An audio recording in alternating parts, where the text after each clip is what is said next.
வணக்கம் மக்களே. இந்த காலகட்டத்தில் யூபிஐ சேவையை பயன்படுத்தாத ஆளே இருக்க முடியாது அப்படின்னே சொல்லலாம். ஸோ அந்த வகையில் யூபிஐ சேவையை பயன்படுத்துவோருக்கு ஒரு எச்சரிக்கை அறிவிப்பை தான் எஸ்பிஐ வெளியிட்டிருக்காங்க. ஸோ அது என்ன அறிவிப்பு அப்படிங்கிற முழு விவரங்களையும் தெரிஞ்சுக்க வீடியோ கொஞ்சம் கூட ஸ்கிப் பண்ணாமல் கடைசி வரைக்கும் முழுமையாக பாருங்கள். அப்போ தான் இதோட முழு விவரங்களையும் உங்களால் தெரிஞ்சுக்க முடியும்.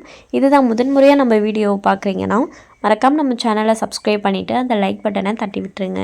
வாங்க வீடியோக்குள்ளே போகலாம்.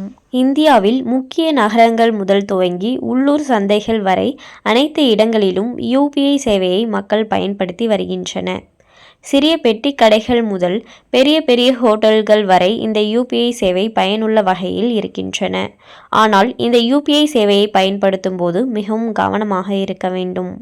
அதாவது தினமும் ஏதாவது ஒரு டிஜிட்டல் மோசடி சம்பவம் நடந்து கொண்டேதான் இருக்கிறது. குறிப்பாக ஏதேனும் ஒரு வகையான மோசடி நடைபெற்று பொதுமக்கள் விழிப்புணர்வு பெற்று வரும் நிலையில் மற்றொரு புதிய மோசடி வெளிச்சத்திற்கு வருகிறது. அந்த வகையில் தற்போது ஒரு புதிய வகை மோசடி வெளிச்சத்திற்கு வந்துள்ளது. அதாவது தற்போது நாட்டின் மிகப்பெரிய அரசு வங்கியான பாரத ஸ்டேட் வங்கி தனது வாடிக்கையாளர்களுக்கு ஒரு குறுஞ்செய்தி மூலம் எச்சரிக்கையாக இருக்குமாறு வேண்டுகோள் விடுத்துள்ளது. அதன்படி யூபிஐ மூலம் தெரியாத நபர்கள் உங்கள் வங்கி கணக்குக்கு பணம் அனுப்பி அதை திரும்ப பெறுவதற்கான கோரிக்கைகள் வந்தால் எச்சரிக்கையாக இருங்கள். குறிப்பாக சரிபார்ப்பு இல்லாமல் உடனே பணத்தை அனுப்ப யூபிஐ கோரிக்கைகளை ஏற்று ஒப்புதல் அளிக்காதீர்கள் என்று குறிப்பிட்டுள்ளது. குறிப்பாக பல போலி யூபிஐ செயலிகள் ஆப் ஸ்டோரில் கிடைக்கின்றன. இவை உண்மையான யூபிஐ போலவே இருக்கின்றன. சைபர் குற்றவாளிகள் இந்த போலி செயலிகள் மூலம் உங்கள் எண்ணில் பரிவர்த்தனை செய்து அதன் ஸ்கிரீன்ஷாட்டை எடுப்பார்கள். அதன் பின்பு உங்கள் வங்கியின் பெயரில் உங்கள் எண்ணுக்கு யூபிஐ மூலம் பணம் வந்துள்ளதாக ஒரு போலி செய்தியை அனுப்புவார்கள்.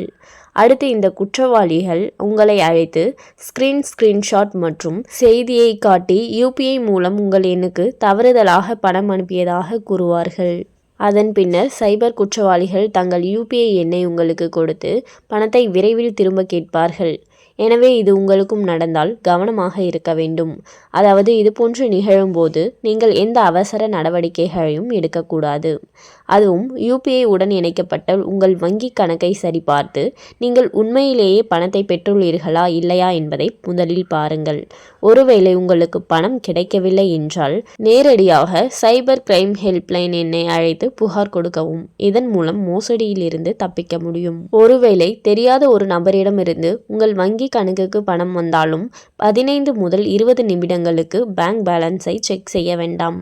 இல்லையெனில் அப்படி தொகை வந்த உடனே பின் நம்பர் போடுகிறீர்கள் என்றால் வேண்டுமென்றே தவறான பின்னை பதிவிடுங்கள். இந்த இரண்டில் ஏதாவது ஒன்றை செய்தால் கூட பண ரெக்வெஸ்ட் ரத்தாகிவிடும். இதனால் மோசடியில் எளிதாக தப்பிக்கலாம் என்பது குறிப்பிடத்தக்கது. அதுவும் இந்த டிஜிட்டல் யுகத்தில் ஒவ்வொரு செயலிலும் கவனமாக இருப்பது அனைவரின் கடமையாகும். கரணம் தப்பினால் மரணம் என்ற பழமொழி கேள்விப்பட்டிருப்போம். அதே போல இந்த டிஜிட்டல் யுகத்திலும் இருக்க வேண்டும். சிறுக சிறுக சேமித்த பணம், உங்கள் முக்கிய புகைப்படங்கள், வீடியோக்கள் என அனைத்தும் டிஜிட்டல் மயமாக்கப்படுகின்றன. எனவே டிஜிட்டல் யுகத்தில் நாம் கவனமாக இல்லையெனில் மிக பெரிய பாதிப்பு வந்துவிடும். ஸோ இந்த மாதிரி உங்களுக்கு யாராச்சும் தவறுதலாக பணம் அனுப்பிட்டேன் அப்படின்ற மாதிரி சொல்கிறாங்க, பணத்தை திரும்ப கேட்குறாங்க அப்படின்னா ஒரு முறைக்கு 2 முறை கரெக்டாக அவங்க உண்மையாகவே உங்களுக்கு பணம் ரிசீவ் ஆகிருக்கா அப்படிங்கிறத செக் பண்ணுங்கள். அப்படி உங்களுக்கு ரிசீவ் ஆகாமல் அவங்க போலியான ஒரு ஸ்க்ரீன்ஷாட்டை உங்களுக்கு அனுப்பியிருக்காங்க அப்படின்ற பட்சத்தில் நீங்கள் நேரடியாக சைபர் கிரைம் ஹெல்ப்லைன் எண்ணுக்கு அழைத்து புகார் தெரிவிக்கலாம் அப்படின்னு சொல்லியிருக்காங்க. ஸோ மக்களே எவ்வளோ கவனமாக இருக்க முடியுமோ அந்த அளவுக்கு கவனமாக இருங்க. இந்த டிஜிட்டல் யுகத்தில் எப்படியெல்லாம் உங்களோட பணத்தை கொள்ளையடிக்கலாம் அப்படிங்கிறதுக்காகவே நிறைய பேர் வந்துட்டு இருக்காங்க. ஸோ கஷ்டப்பட்டு சம்பாதிக்கிறோம், அந்த பணத்தை எந்த அளவுக்கு சேஃபாக வச்சுருக்க முடியுமோ அந்த அளவுக்கு சேஃபாக வச்சுருங்க. தேவையில்லாத வர மெசேஜ்களையோ லிங்கையோ நம்பி அதை கிளிக் பண்ணி அதில் எல்லா பர்சனல் டீட்டெயில்ஸும் கொடுக்கறது, இந்த மாதிரி செயல்களெல்லாம் செய்யாதீங்க. ஸோ இந்த மாதிரி முறையில் தான் நிறைய மோசடி சம்பவங்கள் நடைபெற்றுட்டு வந்துட்டுருக்கு. ஸோ இந்த சிக்கல்களை நீங்கள் யாராவது சந்திச்சிருக்கீங்களா அப்படிங்கிறத மறக்காமல் கமெண்ட் பண்ணுங்கள். இந்த மாதிரியான நிறைய போலி செய்திகள், போலி ஸ்க்ரீன்ஷாட், நிறைய பேர் கூகுள் பேயில் பணம் அனுப்பிட்டேன் அப்படின்னு சொல்லிட்டு ஒரு ஸ்க்ரீன்ஷாட், போலி ஸ்க்ரீன்ஷாட் அனுப்புவாங்க. கடைசியில் பார்த்தீங்கன்னா உங்களோட அக்கௌண்ட்டுக்கு பணமே வந்திருக்காது. இந்த மாதிரி பல விஷயங்கள் இந்த காலகட்டத்தில் நடந்துட்டு தான் இருக்குது. ஸோ எவ்வளோ சேஃபாக நம்ம ஒரு விஷயத்தை கையாளுறோம் அப்படிங்கிறது நம்ம கையில் தான் இருக்குது. எதையும் பொறுமையாக நிதானமாக ஹேண்டில் பண்ணுங்கள். உடனே நீங்கள் வந்து நம்பாதீங்க. அண்ட் மேலும் இது போன்ற அரசாங்கம் சார்ந்த அனைத்து அப்டேட்களையும் உடனுக்குடனே தெரிஞ்சுக்கணும்னு நினச்சிங்கன்னா மறக்காம நம்ம சேனலை சப்ஸ்கிரைப் பண்ணி பக்கத்தில் இருக்க பெல் ஐக்கானை கிளிக் பண்ணி அதில் ஆளுங்கிற ஆப்ஷனை செட் பண்ணி வச்சுக்கோங்க. அப்போ தான் நம்ம அப்லோட் பண்ணுற வீடியோ உடனுக்குடனே உங்களுக்கு நோட்டிஃபிகேஷனாக வந்து சேரும். அது மட்டும் இல்லாமல் அந்த லைக் பட்டனை தட்டி விட்டுருங்க. தேங்க்ஸ் ஃபார் வாட்சிங்.